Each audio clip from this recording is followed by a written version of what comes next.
दोस्तों नमस्ते, मैं सुशील कुलकर्णी, आप देख रहे हैं एनालाइजर न्यूज हिंदी। दोस्तों, मैं आज मेरी जगह पर बैठ के आपसे नहीं बात कर रहा हूं। वैसे अयोध्या दर्शन करके आया हूं और प्रयागराज में आज दर्शन करने आया हूं और यहां पर संगम स्थल पर आया हूं जहां पर गंगा जी, यमुना जी और गुप्त सरस्वती, इन तीनों नदियों का संगम होता है। तो प्रयागराज को त्रिवेणी संगम भी कहा जाता है। वहां पर स्नान करके अब नौका में बैठकर केवट जी के साथ अब निकल रहा हूं। जैसे ही गुप्त सरस्वती की बात सुनी तो मेरे मन में एक विचार आया कि सोचा कि क्यों ना उसी विषय को लेकर महाराष्ट्र की राजनीति को आपके सामने रखा जाए। कितना अच्छा माहौल है यहाँ पर, संगम का वातावरण है, बहुत बड़ा पवित्र वातावरण है। और प्रभु राम जी को जिन केवट जी ने गंगा पार करवाया था, ठीक ऐसे ही एक केवट जी हमारे साथ है जो हमें स्नान करवा के वापस ले जा रहे हैं। तो बात करते हैं गुप्त सरस्वती की। गंगा और यमुना में गुप्त सरस्वती भी है और माता सरस्वती के कारण ही यह त्रिवेणी संगम बना है। हम गंगा जमुना तहजीब की बात अक्सर करते हैं। हाँ, मैं तो मानता हूं कि गंगा जमुना तहजीब सच में क्या है, तो गंगा मतलब भगवान शिव की संस्कृति जो वाराणसी या केदारनाथ बद्रीनाथ के यहाँ से होकर आती है, वो भगवान शिव की संस्कृति। और यमुना वैष्णव संस्कृति जो वृंदावन से होके आती है, मथुरा से होके आती है, कान्हा के कुछ किस्से, कुछ यादें, कुछ भक्ति लेकर आती है। हरि और हर को जोड़ने वाली ये गंगा जमुना तहजीब है। हमने कहाँ किसको हरे के साथ जोड़ दिया पता नहीं है मुझे। हरि और हर की है, हरे बिरे की नहीं है, यह मैं आपको साफ तौर पर बताना चाहता हूँ। लेकिन जब ये दोनों नदियां मिलती है तो तीसरी सरस्वती अपने आप इसमें सम्मिलित होती है और इसी को गंगा जमुना तहजीब कहा जाता है। इसी तहजीब को हम क्यों ना आगे लेकर चले जाए।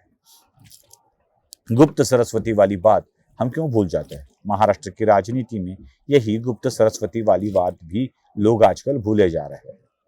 है क्या यह गुप्त सरस्वती महाराष्ट्र के राजनीति की?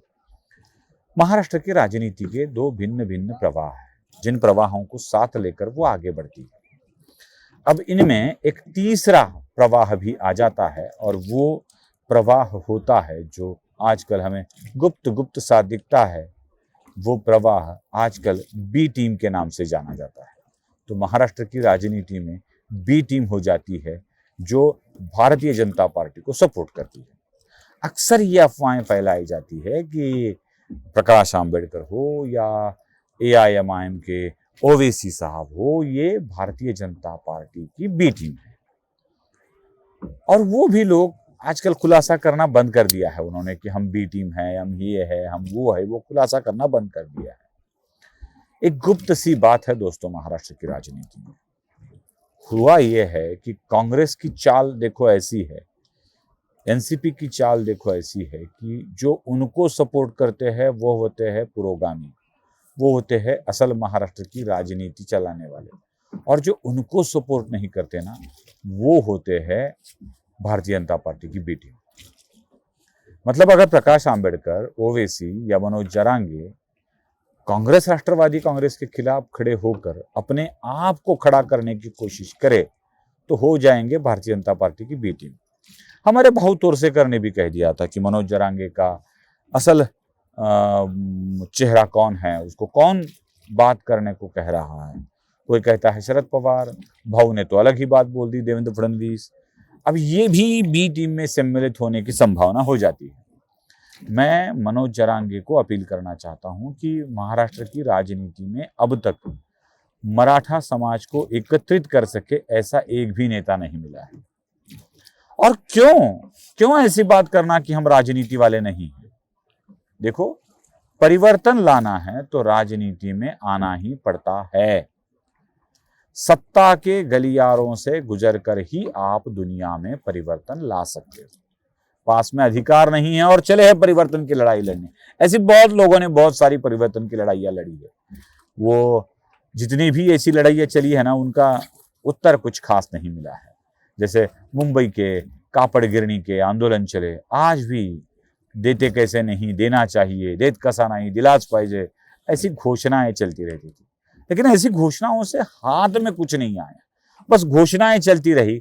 वो गिरणी कामगारों का संप कभी खत्म नहीं हुआ, आंदोलन भी चल रहा है, घोषणाएं भी चल रही है और हाथ में झुंझुना आ गया है, कुछ भी नहीं मिला है लोगों को। वैसे ही मराठा आरक्षण की लड़ाई अगर आप लड़ते हो, अगर आपको लड़नी है, तो इनको कहना चाहिए कि थोड़ा सा अभी खुद को संवार लो।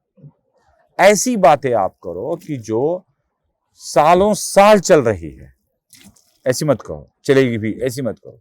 करना है तो वो बात करो जो आपको निर्णय देगी, जो आपको कहेगी कि हाँ आपको मिल रहा है जो चाहिए। अब राजनीति में वही बात करनी चाहिए, वही बात करनी चाहिए। और वो बात कौन सी है? अब सत्ता के पीछे नहीं भागेंगे, सत्ता के पास जाकर अधिकारों की लड़ाई नहीं लड़ेंगे, हम सत्ता में जाएंगे। और ऐसे कई लड़ाइयां हैं जो यशस्वी हो चुकी है। केजरीवाल को देख लीजिए, दिल्ली का मुख्यमंत्री बन बैठे हैं 3-3 टर्म, वो उधर अपने पंजाब में भी सत्ता ले ली उन्होंने। जो लोग गलत राजनीति, किसी दूसरे पार्टी के सहारे से राजनीति करते हैं ना, उनको अपयश मिलता है। अपयश राजनीति में आने वालों को नहीं मिलता है, जो दूसरे पार्टी का सहारा लेते हैं उनको अपयश मिलता है। अगर मनोज जरांगे वंचित बहुजन आघाड़ी से अलायंस कर ले, AIMIM से अलायंस कर ले, तो मुझे यकीन है कि महाराष्ट्र की सत्ता की बागडोर इनके हाथ में आ जाएगी। अगर ऐसा नहीं करते हैं तो इनको NCP की बी टीम कहा जाएगा। कहने वाले तो और भी कुछ कह सकते हैं ना, कहने की बातें तो बहुत सारे लोग बहुत सारी बातें कह सकते हैं।